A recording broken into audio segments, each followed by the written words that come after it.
할렐루야. 오늘은 고통으로 하나님을 알다는 제목으로 함께 말씀을 나누고자 합니다. 기독교 작가인 필립 얀시는 2012년 하나님 제게 왜 이러세요라고 하는 책을 썼습니다. 이 책을 쓰게 된 배경은 일본의 쓰나미 현장을 직접 방문하게 되면서 그 소감을 정리한 책이기도 합니다. 여러분 혹시 2011년에 있었던 일본의 쓰나미를 기억하십니까? 규모 9.0의 지진이 일어나게 되면서요, 바다의 파도가 쓰나미가 되어서 일부 동부 해안을 덮치게 됩니다. 이때 약 1만 8천 명 정도의 사람이 사망했고, 그 피해 지역은 세계 지도에서 사라져 버릴 정도로 초토화가 되었습니다. 마을의 아이에서부터 어르신에 이르기까지 거의 모든 사람들이 다 생명을 잃게 되었죠. 그뿐일까요? 후쿠시마 원전이 지진으로 붕괴되면서 대량의 방사능이 태평양으로 유입됩니다. 바다는 방사능으로 오염이 되었고, 그 안에 있었던 생선과 해산물을 먹었던 사람들은 몇 년 뒤에 예상하지 못했던 큰 질병에 고생을 하기도 합니다. 책에서 작가는 그때의 고통으로 힘들어하는 사람들을 만나게 됩니다. 한 고등학교 선생님은 재난 사이렌이 울리자 학생들을 다 대피소로 인도합니다. 그런데 그 대피소가 무너지는 바람에 거기 있던 학생들이 모두 다 죽게 되죠. 그 선생님은 자기 때문에 학생들이 죽었다는 그 죄책감에 심한 자책감에 살아가고 있었습니다. 이유 없이 고통받는 사람들을 보면서 작가는 왜 이런 일이 일어날까? 정말 하나님이 실제로 살아계실까라고 하는 질문을 던지게 됩니다. 큰 재난이 아니더라도 우리 주변에는 개인적인 고통으로 힘겨워하는 사람들을 쉽게 볼 수가 있습니다. 어떤 분은 음주운전 차량에 치여서 장애를 갖게 된 분도 있습니다. 또 어떤 분은요, 어린 아이가 큰 질병을 얻게 되어서 큰 수술을 받게 되는 경우도 있습니다. 또 흔한 일은 아니지만 또 어떤 분의 경우에는 병원에 수혈을 받게 되었는데요, 그 수혈받은 피가 에이즈에 감염이 되어서 아무 잘못 없이 본인도 에이즈 환자가 되었다라는 이야기를 들은 적도 있습니다. 내 잘못이 아닌 다른 사람에 의해서 또는 바이러스로 인해서 가족을 잃고 피해를 입었다면 얼마나 억울할까요? 우리는 지난 시간 트리이트를 통하여서 욥기를 배울 때요, 고통의 의미를 배우게 되었습니다. 그럼에도 불구하고 고통에 대해서 답을 내리기 어려운 이유는 고통이 남의 일이 아니라 내 일이기 때문에 그렇죠. 내 일이니까 쉽게 정의할 수 없는 것입니다. 왜 나에게, 왜 하필 나에게 이런 일이 일어날까? 이 질문은 오늘 본문의 사람에게도 동일하게 던져지고 있습니다. 예수님과 제자들이 길을 가고 있는데요, 눈이 멀었던 한 장애인을 만나게 됩니다. 그 장애인은 매 순간마다 하나님 왜 나에겐 이런 일이 있습니까? 아마 질문을 던졌을 겁니다. 제자들이 묻습니다. 예수님, 저 사람이 눈이 먼 이유는 누구의 죄 때문입니까? 저 사람 때문입니까? 아니면 저 사람의 부모 때문입니까? 라고 질문을 던집니다. 제자들은 고통의 원인을 예수께 묻고 있죠. 만약 예수님께서 야, 누구의 죄 때문이야? 라고 말씀하셨다면 많은 사람들이 저 소경, 저 장애인을 향한 안타까움과 긍휼함이 있었을까요? 아니겠죠. 대신 저 사람 죄인이야, 죄가 많대, 얼마나 죄가 많으면 눈이 멀겠어, 죄 때문이야, 벌 받았네 라고 말했을 것입니다. 그런데요, 주님은 고통의 원인을 말씀하지 않습니다. 대신 그 고통을 통해서 하나님이 하실 일이 있을 것이라고 말씀하십니다. 3절인데요, 이 3절은 오늘 설교의 가장 핵심이자 결론이기도 합니다. 우리 함께 3절을 다 함께 읽어볼까요? 3절 같이 읽겠습니다.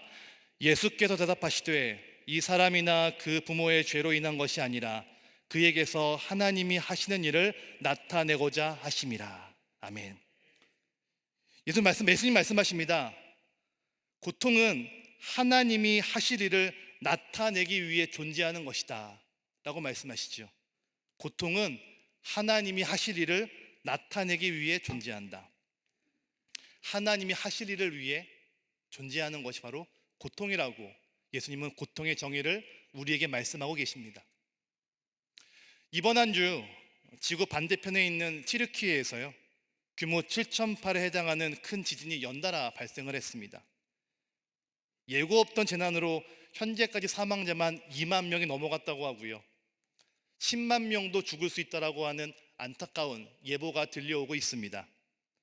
가슴 아프게도요, 이런 재난의 피해자는 항상 힘없고 나약한 사람들입니다. 이 지진 발생 지역은 튀르키예와 시리아의 경계 지역으로서요, 오랜 내전으로 국경을 넘어왔던 그 시리아 난민들이 많이 머물던 그런 지역입니다. 오직 살기 위해서 모여들었는데 그 거대한 강진은 더 큰 피해로 그들에게 다가왔습니다. 여러분, 그들에게 무슨 죄가 있을까요? 그들의 죄가 우리의 죄보다 무거울까요? 아마 그렇지 않을 것입니다. 게다가요, 더 우리를 아프게 하는 이유는요, 그곳에 있는 안디옥 개신교회가 무너졌기 때문에 그렇습니다. 시리아 난민들에게 안식처를 제공했고 또 밝은 십자가 빛으로 삶의 소망을 전해주었던 그 하나님의 거룩한 성전이 안타깝게 무너졌습니다. 감사하게도 성도님 가정들과 성도들은 누구도 다치지 않았죠. 하나님의 은혜입니다. 하지만요, 교회가 무너졌기에, 그것도 우리 성도님들의 눈물과 땀과 또 선교의 발자취가 남아있는 곳이 무너졌기에 더 가슴 아프고 남의 일 같지 않게 느껴지는 것이 바로 사실이겠죠. 여러분, 우리는 고통에서 자유로울까요? 아마 우리 중에는 병마와 싸우고 물질로, 관계로, 또 사업 등으로 깊은 고통과 상처를 안고 있는 분들이 꽤 많이 있을 것 같습니다. 이해할 수 없는 문제들로 지금도 하나님께 질문을 던지는 분도 있을지 모릅니다. 하나님, 왜 나일까요? 왜 고통의 이유가 무엇입니까? 알기라도 하면 해결할 텐데 왜 말씀하지 않습니까? 아마 묻는 분도 제법 있을 줄 압니다. 여러분, 그런데요, 우리는 고통에서 자유로울 수 없습니다. 그렇다면 고통을 통해 하나님이 하시고자 하는 그 일은 어떤 것일까요? 함께 말씀을 나누면서요, 선하고 좋으신 그 아바 아버지를 확인하는 복된 시간 되시기를 주님의 이름으로 축원합니다. 첫 번째입니다. 고통은 하나님의 마음을 아는 보청기입니다. 고통은 하나님의 마음을 아는 보청기이다. 보네퍼 목사님은 고통은 하나님의 마음을 아는 확성기라고 말했습니다. 그런데 이 필립 얀시는요, 이 보네퍼 목사님의 말씀을 잘못 이해하면 일부러 하나님의 마음을 알려주기 위해서 고통을 준다라고 오해할 수 있다라고 이야기합니다. 그래서 본인은 뭐라고 이야기하냐면, 고통은 하나님의 마음을 아는 보청기이다라고 바꾸어 설명합니다. 하나님의 마음을 아는 보청기. 전 이 말이 더 와닿는 것 같습니다.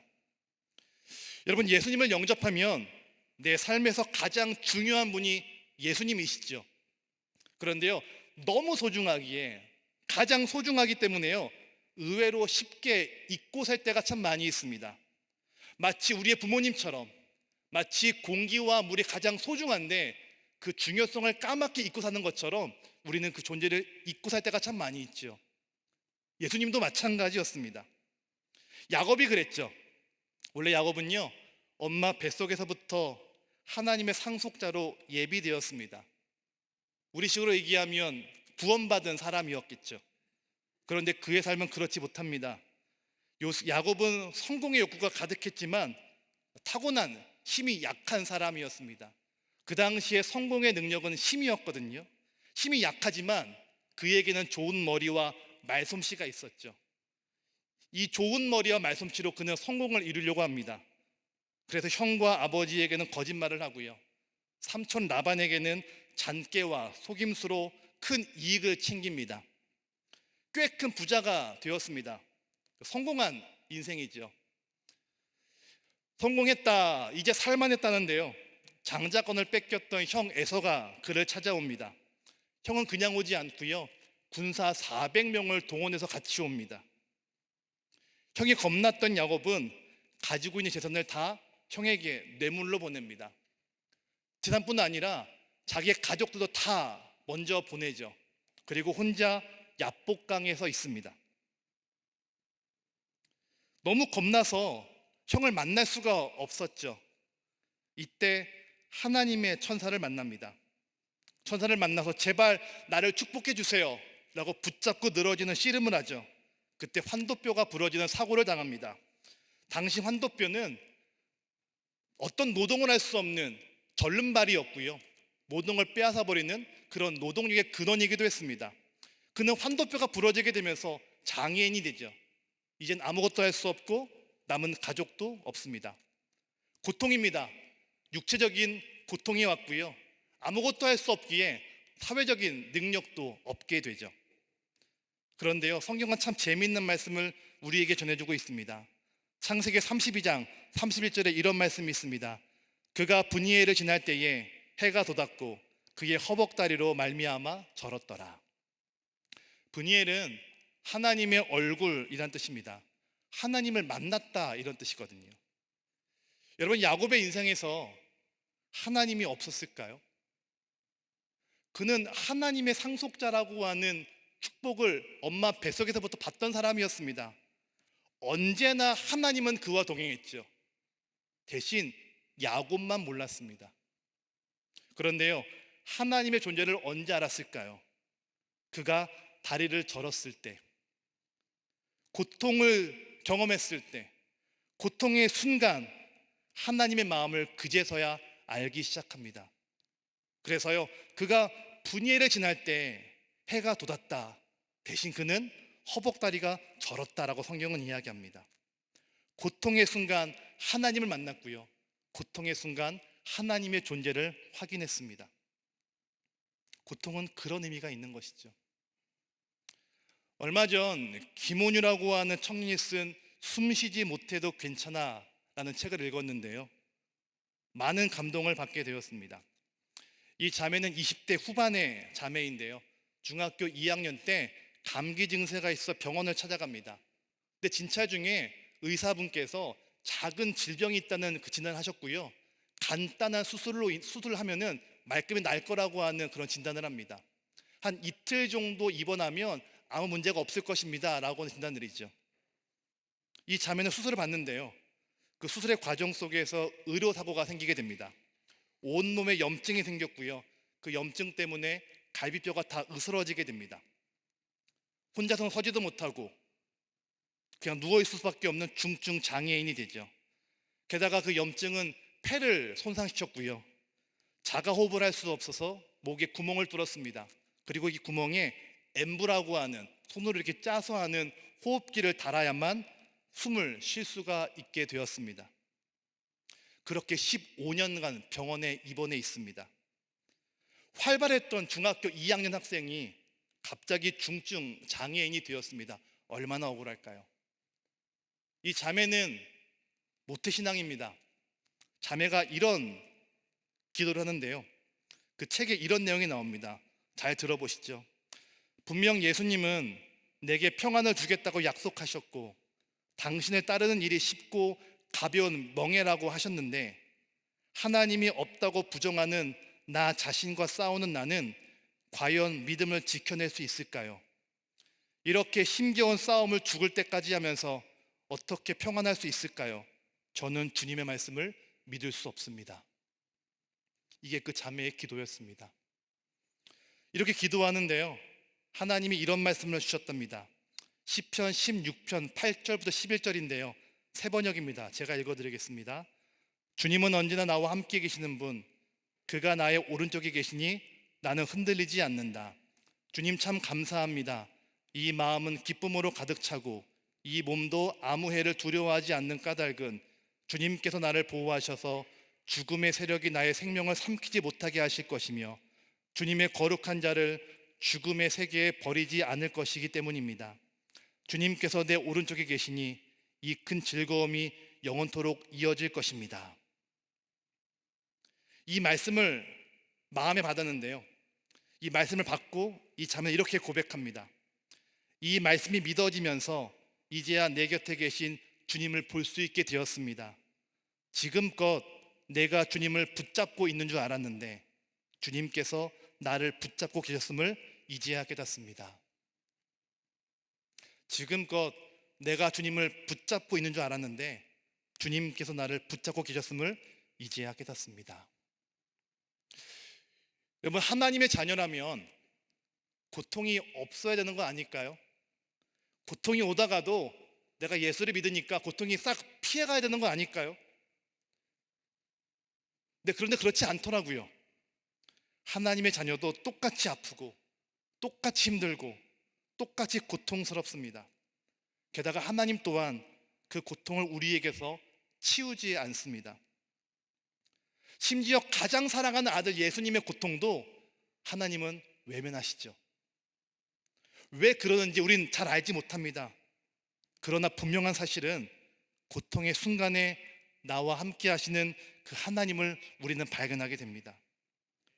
그분의 손이 나를 붙잡고 있음을 우린 깨닫죠. 그분의 존재를 알아가기 시작하면 큰 위로가 전해집니다. 고통은 하나님의 마음을 알아가는 은혜의 통로인 것이죠. 고통 속에서 나와 함께 하신 하나님, 고통 속에서 나에게 말씀하시고 나를 향한 하나님의 마음을 전달하시는 그 하나님의 마음, 이것들을 깨달아 가시는 우리 저와 여러분 되시기를 주님의 이름으로 축원합니다. 두 번째입니다. 고통은 소망의 눈을 갖게 합니다. 고통은 소망의 눈을 갖게 한다. 오늘 본문에서 예수님은 이 시각 장애인의 눈을 치유해 주십니다. 한순간에 이 장애인 눈이 활짝 떠지죠. 고통이 사라졌습니다. 그런데요, 또 다른 고통이 다가옵니다. 바리새인들이 그를 불러 추궁하죠. 너의 눈을 뜨게 한 게 누구냐? 라고 묻습니다. 소경이었던 이분은 당신들은 예수가 누구인지 알면서 왜 나에게 묻습니까? 라고 따져 묻습니다. 이 말을 듣자 바리새인들은 오히려 소경을 내쫓아 버리죠. 이 이야기는 바리새인들이 한번 따끔하게 혼난 이야기다 라고 할 수 있지만 사실 그렇지가 않습니다. 바리새인들의 눈밖에 나면요, 이들은 출교당할 위험에 빠지게 됩니다. 그래서 본문에서도 이 소경의 부모 역시 예수가 그리스도이심을 알면서도 출교당할 게 두려워서 말하지 못하는 내용이 등장하게 됩니다. 본문 20절 제가 읽어드리겠습니다. 그 부모가 이렇게 말한 것은 이미 유대인들이 누구든지 예수를 그리스도로 시인하는 자는 출교하기로 결의하였으므로 그들을 무서워하더라. 그 당시의 출교는요, 단순히 종교 공동체를 벗어난다 그런 의미가 아니라 경제적인 기회를 잃어버린다 그런 뜻입니다. 즉 출교당하면 먹고 살 수가 없습니다. 생존의 고통이 따라오게 된다는 것이죠. 예수께서요, 그 소경을 다시 부르십니다. 그리고 물으십니다. 너는 내가 인자임을 믿느냐? 라고 물으시죠. 인자는 구원자 그리스도라는 뜻입니다. 소경은 이 말씀을 듣고 예 주님 제가 믿습니다 라고 절하며 고백을 합니다. 이제 이 사람은 곧 출교당할 것입니다. 예전에는 눈이 멀었던 육체적 고통이었다면 이제는 경제적인 고통, 현실의 고통을 마주하게 될 것입니다. 여러분, 우리의 삶이 그렇습니다. 하나의 고통이 지나가면 또 다른 고통이 오더라고요. 또 어떤 때에는 두 개, 세 개 연달아 함께 고통이 올 때도 있습니다. 소경도 현실의 고통이 온다는 걸 알았지만요, 그럼에도 그 선택을 합니다. 왜일까요? 예수가 그리스도라고 하는 소망을 이분은 알았기 때문이죠. 얼마 전 지저스 암이라고 하는 이 월간지에서요, 북한 선교사님의 이야기를 읽게 되었습니다. 이 연모세라고 하는 탈북민 출신 선교사님의 글인데요, 참 제 마음에 감동이 있었습니다. 이분은 탈북을 해서 중국에 머물렀는데요, 그 중국에서 전도를 받게 되고 예수를 영접합니다. 거기서 머물렀던 것이 아니라 이제 선교사 훈련까지 받게 되면서요, 선교사가 되었습니다. 그래서 2005년에 성경책 26권을 가지고 다시 북한에 들어가 복음을 전하죠. 북한의 성도들에게 성경책을 나누어 주면서 복음을 전하다가 다시 구속이 되어서 감옥에 갇히게 됩니다. 4년간 모진 고문과 매맞음이 있었는데요, 그 속에서 그렇게 하나님을 원망했답니다. 아이고, 내가 왜 예수를 믿어가지고 내가 왜 이 고생을 하고 있는가? 힘들게 북한 탈출했는데 내가 또 왜 들어왔을까? 불만이 쌓여서 원망이 되어갑니다. 그런데 4년이 지난 후에 출소하고 나니까요, 참 많은 것이 바뀌어져 있더랍니다. 성경책을 나누어 주었던 성도들과 가족들은 모두 다 복음화가 되었고요. 그 가족들을 중심으로 교회가 세워졌습니다. 그들과 함께 나무 십자가를 붙잡고요, 함께 기도했습니다. 하나님, 저를 왜 이곳에 보내셨습니까? 하나님의 십자가가 이 북한 땅에 높이 들리게 하라고 보내신 건 아니겠습니까? 마귀의 권세를 이기고 부활의 십자가가 높이 들려지게 하여 주옵소서. 함께 그렇게 기도했답니다.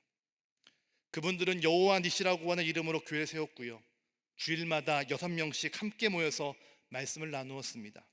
그럼 그 6명은 또 다른 곳에 가셔서 같은 말씀을 함께 나누었습니다. 비록 신학교는 안 나왔지만 성령님이 이끌어 가시는 대로 함께 말씀을 나누었고, 또 부족할 때마다 한국의 극동방송을 몰래 들으면서 말씀을 사모하며 예수 믿는 그 신앙생활을 이어가고 있다고 합니다. 하나님을 믿는데 왜 고통이 올까요? 그러나 주 안에 있는 우리에게 고통은 예수가 소망인 것을 알게 하십니다. 그래서요, 고통은 없어지는 것도 아니고요, 이기는 것도 아니고 극복하는 것도 아닙니다. 고통은 견디는 것입니다. 고통은 견디는 겁니다. 견디다 보면 주님이 소망인 것들을 알게 하시죠. 로마서 5장 3절과 4절에 이런 말씀이 있습니다. 다만 이뿐 아니라 우리가 환난 중에도 즐거워하나니 이는 환난은 인내를, 인내는 연단을, 연단은 소망을 이루는 줄 아노라. 환난, 고통은 인내를 갖게 하고요, 인내는 훈련되는 연단을 갖게 하고, 연단을 통해서 예수가 일하시고 살아있으시고 능력 주시고 힘을 주는 소망의 존재임을 깨닫게 됩니다.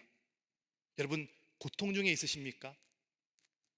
마음의 무거운 짐과 혹 마음의 한쪽 구석에 큰 아령과 같은 무거운 짐을 짊어지고 살아가고 있지는 않습니까? 여러분, 견디십시오.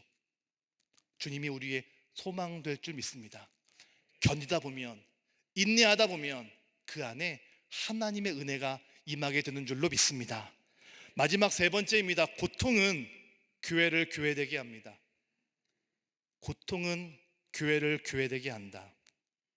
고통의 순간 하나님은 어디 계십니까? 라는 질문을 했던 필립 얀시는 고통의 순간 교회는 어디 있습니까? 라는 말로 바꿀 수 있다라고 말합니다. 시간이 지난다고 해서 모든 상처가 다 치유되진 않습니다. 하나님께서도 일부러 그 상처가 있게 하시지 않을 때가 있더라고요. 대신 교회를 세우시고 교회를 통해서 세상과 사람을 품어주십니다. 그것이 바로 교회를 교회되게 하는 것이죠. 고통의 자리에서 교회가 교회다운 일을 한다는 것이 무엇일까요? 우리에게 주신 축복으로 그들을 위로하고 그들을 안아주는 것이죠. 우리에게 맡기신 물질로 그들의 의식주를 돕고, 상담으로 또 의료봉사로 그들의 몸과 마음을 치유하며 다시 살아갈 수 있도록 생활의 터전을 만들어주는 것, 그게 바로 우리가 해야 할 사명인 것입니다. 모린 디우드라고 하는 칼럼니스트는요, 이런 글을 실었습니다. 저는 위로가 먼 곳에서 찾아올 것이라고 생각하지 않습니다. 하나님께서 우리를 통해 세상에 들어오신다고 저는 굳게 믿습니다. 그것에 따라 누군가는 하나님을 느끼기도 하고 그렇지 못할 수도 있습니다. 내 곁에 찾아와 베푸는 무조건적인 사랑은 마음의 고통을 완화시키며 상처를 싸매주고 우리를 새 생명으로 인도해 줍니다. 전 참 이 말씀이 좋았습니다. 그것에 따라 누군가는 하나님을 느끼기도 한다. 우리가 일반적으로 하는 위로는 어떤 거냐면 되게 이런 것이죠. 힘내, 파이팅, 이렇게 위로합니다. 근데요, 이 말을 듣고 누군가 이렇게 이야기하더라고요. 내가 힘든데 힘내라고 하면 힘이 납니까? 서 있을 힘도 없는데 맨날 파이팅, 싸우러 갑니다. 이제는 힘내라는 말보다 사랑해, 축복해, 괜찮아 라는 말을 듣고 싶습니다. 제 마음이 확 와닿더라고요. 아, 그래, 힘이 없는데 맨날 힘내, 파이팅 그럽니다. 그거보다는 사랑해, 괜찮아, 그럴 수 있어, 축복해, 이 말이 더 큰 위로가 되지 않을까요? 3년의 코로나 시대를 거치게 되면서요, 우린 다시 또 다른 경제와 정치의 어려움을 겪고 있습니다. 고통에 빠진 사람들이 참 많이 있죠. 내색하진 않아도 마음에 큰 어려움과 근심과 걱정이 있는 사람들이 참 많이 있습니다. 우린 어떻게 그들을 위로할까요? 사랑해, 괜찮아, 축복해 라고 말하면 어떨까요? 여러분 한번 옆에 분 이렇게 이야기해 볼까요? 사랑해, 괜찮아, 축복해. 한번 같이 위로해 보겠습니다. 어떻습니까? 뻘쭘하십니까? 어색하십니까? 조금씩 마음의 벽이 허물어지게 될 줄 믿습니다. 여러분, 오전에 우리는 튀르키예 사람들의 영상과 사진 함께 공유하게 되었습니다. 우리 이웃들, 그리고 저 지구 반대편에 있는 안디옥 개신교회 성도들과 또 튀르키예 많은 사람들, 그들에게 필요한 것은 그리스도의 사랑이요 하나님의 위로인 줄로 믿습니다. 교회가 교회다운 것 무엇일까요? 하나님의 위로를 전하는 것입니다. 물질로, 기도로, 그리고 우리의 선한 말로 그들을 위로하는 것이죠. 고통의 순간 하나님은 어디 계십니까? 그 질문을 던질 때 하나님은 반대로 우리에게 이렇게 물어볼 것 같습니다. 야, 고통의 순간 너는 어디 있었니? 고통의 순간 교회는 어디 있었니? 라고 물으실 수 있습니다. 모두 힘든 시기이지만 그럼에도 교회의 사명과 역할을 잘 감당할 때 우리를 통해 하나님을 알게 하시고 우리 또한 살아계신 하나님을 알게 될 줄로 믿습니다. 고통의 자리에서 실제하시는 하나님을 모두 알아가시는 저와 여러분 되시기를 주님의 이름으로 축원합니다. 같이 기도하겠습니다. 주님, 참으로 감사를 드립니다. 고통이 찾아올 때 하나님을 원망하기보다 그 속에서 하나님을 발견하는 우리 모두가 되기를 간절히 원합니다. 하나님을 향한 눈과 귀가 열리게 하시고 하나님의 계획을 따라 살아가는 우리 모두가 되게 하여 주시옵소서. 감사드리고 예수님의 이름으로 기도드립니다. 아멘.